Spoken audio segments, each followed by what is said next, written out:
आगे। छोटे मझोले शेयरों में जोरदार गिरावट है। निफ्टी स्मॉल कैप 100 इंडेक्स 8 महीने के निचले स्तर पर ट्रेड कर रहा है। क्या है गिरावट की वजह है, किन शेयरों में दिखी सबसे ज्यादा बिकवाली, बता रहे हैं रविंदर। जी बिल्कुल, Nifty mid cap small cap index में जो है 24% की गिरावट देखने को मिल रही है अपने ऑल टाइम हाई से। और मिड कैप इंडेक्स जो है अपने 8 मंथ लो पर ट्रेड कर रहा है। अगर बात करें दिसंबर के पीक से, दिसंबर का पीक था 19,716, वहाँ से जो है Nifty mid cap small cap फिसल कर 15,000 के करीब आ गया है। और निफ्टी स्मॉल कैप इंडेक्स जो है वो 8 में से 7 बार जो है उसमें डिक्लाइन देखने को मिली। अगर बात करें वीकली बेसिस की, तो वीकली बेसिस में स्मॉल कैप इंडेक्स जो है मार्च 2020 के बाद जो है बिगेस्ट डिक्लाइन देखने को मिला। अब बात करें ऐसे स्टॉक की जो 70% से ज़्यादा गिरे हैं, तो 100 में से 75 स्टॉक जो है उसमें से 30 से 70% की जो गिरावट देखने को मिली है उनके एक साल के हाई से। और बात करें निफ्टी स्मॉल कैप इंडेक्स जो है अपने ऑल टाइम हाई से 24% गिरा है और जनवरी हाई से 21% गिरा है। अगर बात करें एक वीक की, तो एक वीक में स्मॉल कैप इंडेक्स में जो है 10% की जो है गिरावट देखने को मिली। अब कुछ की ट्रिगर है निफ्टी स्मॉल कैप इंडेक्स में गिरावट के, जैसे कि जो Q3 के रिजल्ट थे वो वीक थे और कुछ ब्रोकरेजेस ने जो है टारगेट स्लैश किया है ओवर टैरिफ कंसर्न को लेकर।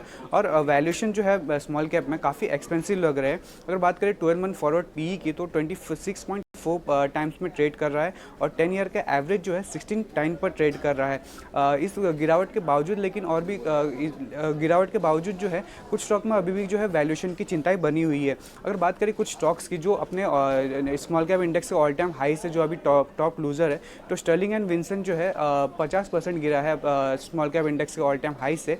सोयन एनर्जी में 48% की गिरावट देखने को मिली है, जुपिटर वैगन, डेटा पैटर्न्स। और भी कुछ स्टॉक है जैसे कि तेजस नेटवर्क में 42% और सोनाटा सॉफ्टवेयर में 40%, केन्स टेक्नोलॉजी में और CDSL में भी जो है 39% की गिरावट देखने को मिली है और इरकॉन इंटरनेशनल में भी जो है 38% की गिरावट देखने को मिली है। शुक्रिया करेंगे रविंदर आपका इस अहम जानकारी के लिए। बढ़ते आगे। बाजार के करेक्शन का ये जो दौर है उसने बड़े बड़े इन्वेस्टर्स को भी नहीं बख्शा है और उन्हें भी काफी नुकसान हुआ है। किन बड़े निवेशकों के इसमें नाम शामिल हैं, पोर्टफोलियो की कितनी वैल्यू कम हुई है, मेरे सहयोगी शरद दुबे एक बड़ी दिलचस्प रिसर्च डेटा के साथ आपके सामने लेकर आ रहे हैं। जी शरद, बताएं। बिल्कुल, बाजार में जो है भारी करेक्शन भी देखने मिली है। रिटेल इन्वेस्टर्स का लॉस हुआ है, लेकिन दिग्गज इन्वेस्टर्स जिसको हम ट्रैक करते हैं, एडमायर करते हैं, उनका भी लॉसेस हुआ है। अगर हम बात करें तो 31 दिसंबर 2024 से अभी तक जो है क्या पोर्टफोलियो चेंजेस आए हैं, क्या लॉसेज आए हैं, उस पर हमारी नज़र रहेगी। 3 अहम नाम लेता हूं। राकेश झुनझुनवाला के परिवार, आकाश बंसाली, विजय केडिया। यहाँ पे देखें तो इनको बड़ा झटका आया है, जबकि उनके जो वैल्यूज़ है, उनके पोर्टफोलियो लेवल्स, वहाँ पे गिरावट देखने मिली है, भारी नुकसान आया है। गिरावट में जो है राकेश झुनझुनवाला के परिवार के पोर्टफोलियो वैल्यू 12% घटी है। वही हम अगर बात करें आशीष कचोलिया, विजय केडिया, मुकुल अग्रवाल की, तो एक रेंज पे है, 12 से लेके 23% इनका पोर्टफोलियो लिस्टेड स्पेस में साफ हो गया है। डीमार्ट के जो फाउंडर है राधा किशन दमानी, यहाँ पे देखें तो यहाँ पे वैल्यू जो है थोड़ी सी बढ़ी ज़रूर है। लेकिन अब बात करते हैं कि ओवरऑल जो है सेगमेंट में हम कहेंगे कि जो 31 दिसंबर से अभी तक क्या चेंजेस आए उनके पोर्टफोलियो पे।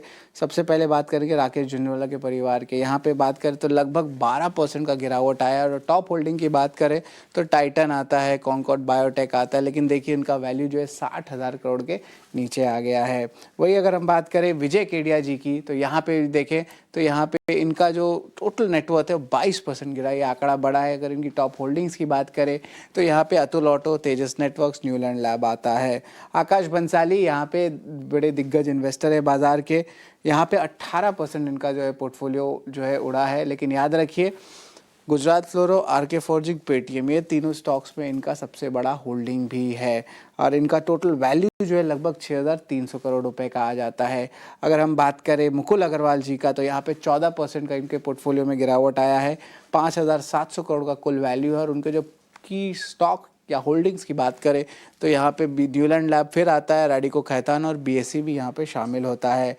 और इसके अलावा आशीष कचोलिया जी की स्टेक के बारे में बात करें तो यहाँ पे 14% का गिरावट आया है। उनका वैल्यू जो है 2000 से गिर के लगभग 1800 करोड़ तक आ गया है। सफारी, शेल इंजीनियरिंग और ऑफिस स्पेस में इनका एक्सपोजर ज़्यादा है। और आखिर में बात करें तो ये उल्टा हो गया है। राधा किशन दमानी जी की अगर बात करें तो यहाँ पे 31 दिसंबर से अभी तक पोर्टफोलियो वैल्यू 2.5% बढ़ चुकी है। ऑफकोर्स एवेन्यू सुपरमार्ट के आंकड़े भी अच्छे आए थे, उसका कारण भी इम्पैक्ट देखने मिला। इसके अलावा ट्रेंट और वीएसटी इंडस्ट्रीज भी इनके टॉप होल्डिंग्स होते हैं। तो सारे दिग्गज इन्वेस्टर्स सिवाय राधा किशन दमानी जी के देखें तो यहाँ पे 31 दिसंबर से लेके अभी तक 2025 में क्या हुआ है यहाँ पे देखें तो सिग्निफिकेंट वेल्थ लॉस देखने मिली है। बट ये जो है इंसान है, जिस तरह आपके पोर्टफोलियो में इरोजन हुई है, मार्केट्स करेक्शन हुई है, यहाँ पे भी इनका हुआ है, तो इन दोनों पे जो है बैलेंस आउट होता है।